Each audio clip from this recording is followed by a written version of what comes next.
వినవలసిందిగా ప్రేమపూర్వకంగా మనవి చేస్తున్నాము. ప్రియమైనటువంటి దేవుని బిడ్డలారా, గోదావరి కని పట్టణ ప్రజలారా, ఈరోజు క్రైస్తవులందరూ కూడా ఈ విధంగా రన్ ఫర్ జీసస్ ప్రోగ్రాం పెట్టడానికి ప్రధానమైనటువంటి కారణం ఏమిటంటే, ఇది కేవలం క్రైస్తవులకు సంబంధించింది కాదు, ఇది సమాజానికి సంబంధించిన ఒక శుభవార్త. ఇది ఒక కులానికి, మతానికి, జాతికి సంబంధించింది కాదు, ఒక దేశానికి సంబంధించింది కాదు.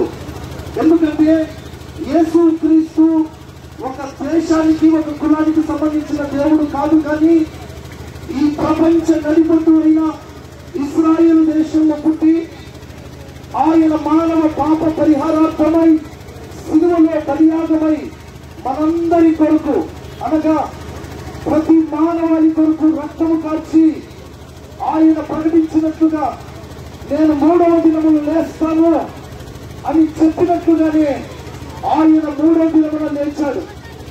అలనాడు మగ్దలేని మరియా యేసు సమాధి దగ్గరికి వెళ్ళినప్పుడు ఆ సమాధి ఖాళీగా ఉండటం చూసి యేసు లేచాడు అనే సాక్ష్యాన్ని గ్రామాలు గ్రామాలు, పట్టణాలు పట్టణాలు పరిగెత్తుకుని వెళ్లి సువార్తను అందించింది.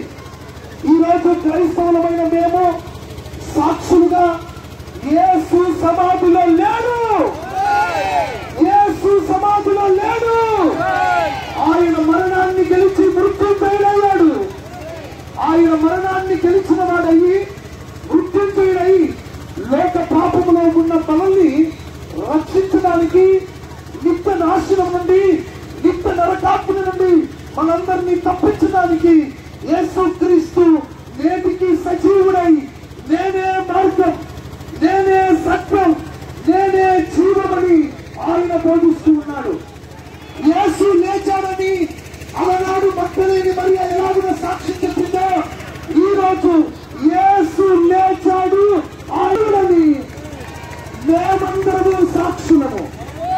ఇక్కడున్న మేమందరము సాక్షులము.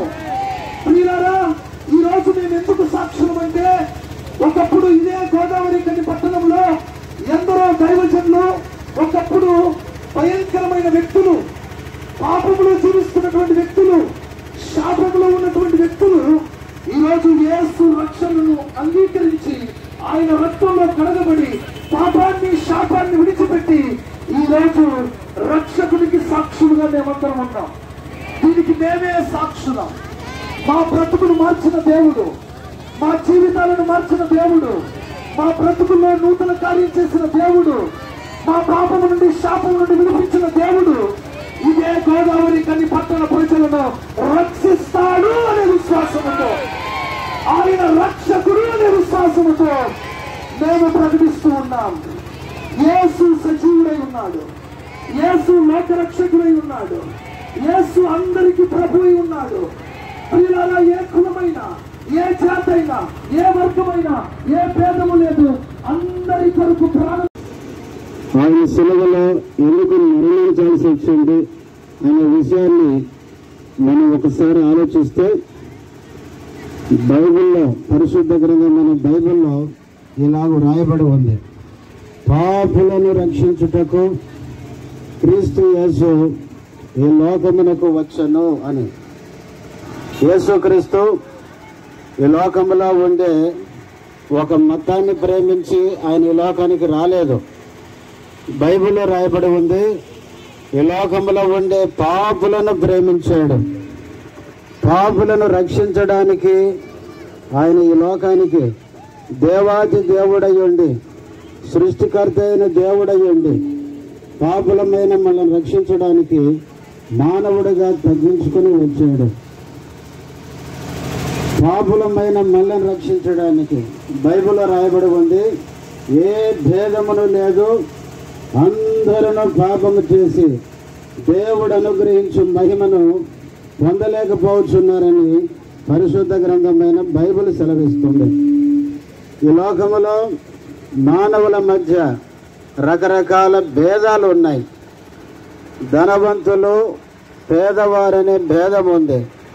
చదువుకున్నవారు, చదువు లేని వారు అనే భేదం ఉంది. రంగును బట్టి కూడా ఎర్రవారు నల్లవారనే భేదం ఉంది. ఈ లోకములో ప్రభు లోక పాపములను మోసుకొని పోవచ్చున్నటువంటి దేవుని యొక్క గొర్రె పిల్లగా మానవుల యొక్క పాప పరిహారార్థమై సిలువలో ఆయన ప్రాణమును పెట్టి తన శరీరమును బలిగా అర్పించి మానవులందరి యొక్క పాపము నుండి శాపము నుండి పాపము వలన వచ్చు జీతము మరణము నిత్య నరకము అగ్నిగుండము నుండి తప్పించిన కొరకు యేసు క్రీస్తు ప్రభువు తన యొక్క ప్రాణమును మానవులమైనటువంటి మనందరి కొరకు ఆయన దారబోసి ఉన్నాడు. ప్రపంచంలో నజరేయుడైన యేసు క్రీస్తు మాత్రమే, ఆ యేసు క్రీస్తు సిలువలో తన ప్రాణాన్ని పెట్టి ఆయన మరణించి సమాధి చేయబడి మూడవ దినమున తిరిగి సజీవుడుగా లేచి ఉన్నాడు. ఈ పట్టణములో ఈ ఉదయ కాలము క్రీస్తునందు విశ్వాసముంచిన వందలాది వేలాది మంది క్రీస్తు కొరకు పరిగెత్తుటకు ముఖ్య కారణం ఏంటంటే యేసు మరణించి సమాధి చేయబడి మూడవ దినమున తిరిగి సజీవుడిగా లేచి ఉన్నాడు.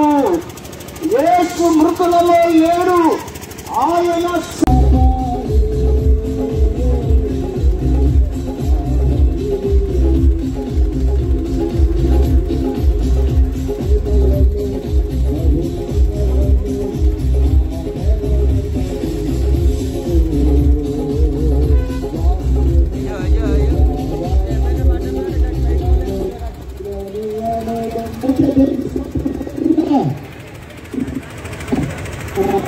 ఐపీఎఫ్లో ప్రెసిడెంట్ గా ఉన్నటువంటి మైపాల్ రెడ్డి గారు మరి ఉపస్థితి నిమిషాలు తెలియజేస్తారు. తర్వాత మన ఎమ్మెల్యే గారు